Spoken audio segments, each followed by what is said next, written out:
ચાલો જય માતાજી। આજે આપણે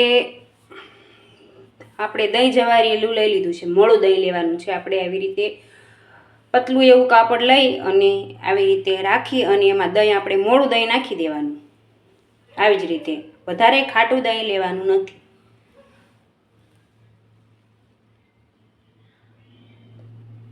પછી આવી રીતે આ કપડું હોય એને ભેગું કરી જો આવી રીતે અને એને પોટલી બાંધી દેવાની છે। પછી આપણે એને ટીંગાડી દેવાનું છે। બધું જ જે આ છાછ હોય અને જે એમાં પાણી હોય એ નીતરી જાય ને ત્યાં સુધી આપણે એને અધર બાંધીને ટીંગાડી દેવાનું છે ગમે ત્યાં। જો આપણે દહીં જ્યાં સુધી કોરું પડે ત્યાં સુધીમાં આપણે દ્રાક્ષ, ખાંડ, કાજુ અને બદામ આટલી વસ્તુ આપણે લઈ લેવાની છે। મોટી વાટકી ભરીને ખાંડ ને કાજુ બદામ તમે તમારા પ્રમાણે નાખી શકો છો। આપણે જો અધર બાંધવાનું હતું તો જે આપણે રૂમાલ કે કપડું જે લીધું હતું એ નાનું પડ્યું હતું એટલે આપણે એને બદલાવીને આપણે ચૂંદડીમાં બાંધી દીધું હતું આવી રીતે। તો આપણું દહીં સરસ મજાનું થઈ ગયું છે। હવે આપણે એને ખોલી લઈશું। કોરું પડી ગયું છે એમ તમે જોઈ શકો। જો આપણે આવો લચકો દહીં કરી નાખવાનું છે।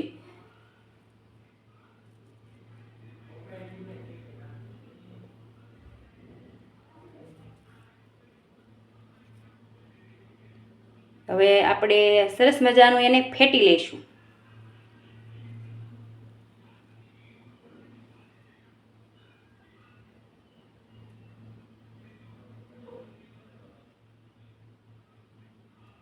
આપણે નાનું બાઉલ તો લઈ લીધું છે। હવે આપણે એને મોટામાં ફેરવવું પડશે એવું લાગે છે। બહુ ફેટતા નથી ફાવતું એટલે આપણે એને બદલાવી લઈશું। હમણાં થોડું એવું પહેલાં ફેટી લેવી।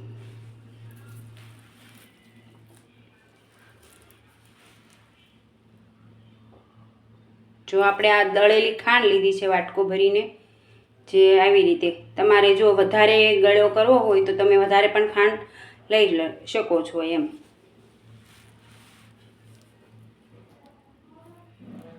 જો આપણે હવે આમાં વધારે ફેટવાનું હોય એટલે આપણે આમાં કાઢી લઈશું। મોટું આપણે વાસણ લઈ લેવાનું, એમાં કાઢી લેવાનું।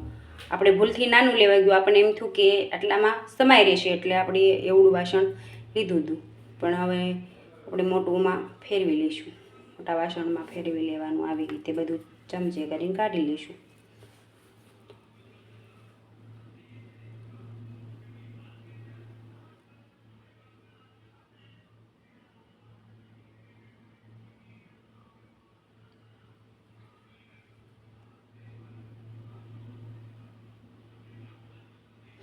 એટલું મિક્સ કરવાનું બધી આપણી ખાંડ સરસ મજાની દહીં સાથે મિક્સ થઈ જવી પડે એટલું સરસ। જો ફરીથી આપણે ખાંડ નાખતું જવાનું, જેમ મિક્સ કરતું જવાનું ખાંડ આપણે નાખતું જવાનું।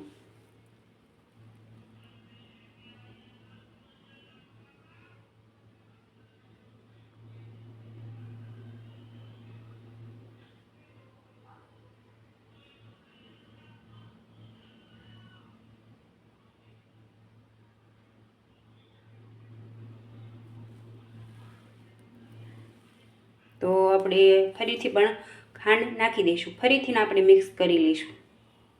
આવી રીતે ખાંડ નાખતું જવાનું, મિક્સ કરતું જવાનું। વારંવાર આપણે આવું કરવાનું છે જ્યાં સુધી સરસ મજાનું મિક્સ ના થઈ જાય ને ત્યાં સુધી।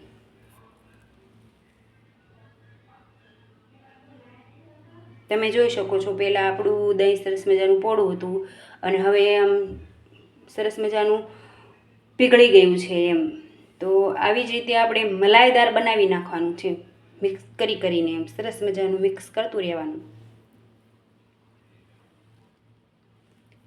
જો તમારી પાસે આવું મિક્સ કરવાનું ના હોય તો તમે ચમચે કરીને પણ મિક્સ કરી શકો છો, તમતાર ચમચી કે ચમચો ગમે તેનેથી એમ। ક્રીમ જેવું કરી નાખવાનું, સરસ મજાનું ક્રીમ હોય ને એવું કરી નાખવાનું મિક્સ।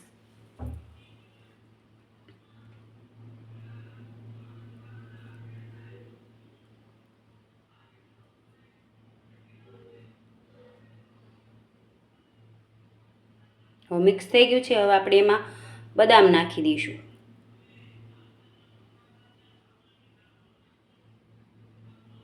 હવે આપણે કાજુ નાખી દઈશું। હવે દ્રાક્ષ નાખી દઈશું. આ બધી વસ્તુ તમારે જેટલી નાખવી હોય એટલી તમે નાખી શકો છો, વધારે ઓછી એમ. આવી રીતે બધું નાખી સરસ મજાનું પાછું મિક્સ આપણે કરી લઈશું.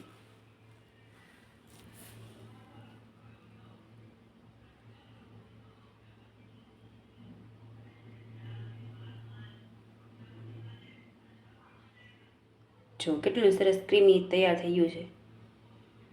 થોડી દ્રાક્ષ આપણે પાછી નાખી દઈશું, થોડીક બદામ, થોડા કાજુ એવા પાછા નાખી દઈશું.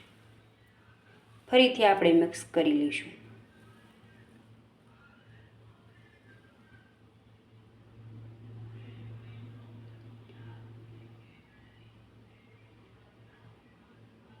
હવે આપણે કાચનો વાટકો લેવાનો છે, કે જો તમારી પાસે સ્ટીલનો હોય તો ગમે તે ચાલે. આવી રીતે વાટકામાં આપણે કાઢી લઈશું.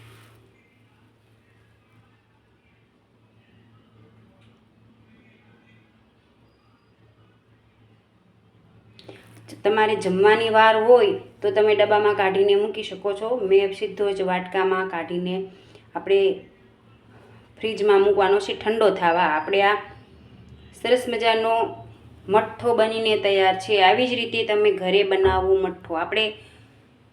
અમે ઘરે 3 જ જણા છે એટલે અમે એટલો જ બનાવ્યો છે. તમારે વધારે બનાવવો હોય તો તમે વધારે પણ બનાવી શકો છો, અને વધારે તમારે ડ્રાયફ્રૂટ નાખવું હોય તો તમે વધારે પણ નાખી શકો છો. તો આપણો સરસ મજાનો ઘરે ટેસ્ટફુલ મઠ્ઠો બનીને તૈયાર છે, તમે જોઈ શકો છો. અને એટલો સરસ બન્યો તો તમે બજારમાંથી લાવો ને એની કરતાં સસ્તો પણ પડે અને ઘરે સારો પણ બને. કોઈ વસ્તુ ભેળસેળ વગરનું આ વસ્તુ આપણે ઘરે બનીને તૈયાર થઈ જાય છે. તો તમે આવી રીતે ઘરે બનાવીને તમારા બાળકોને સારું બનાવીને ખવડાવી શકો છો. તો આપણો આ મઠ્ઠો બનીને તૈયાર છે.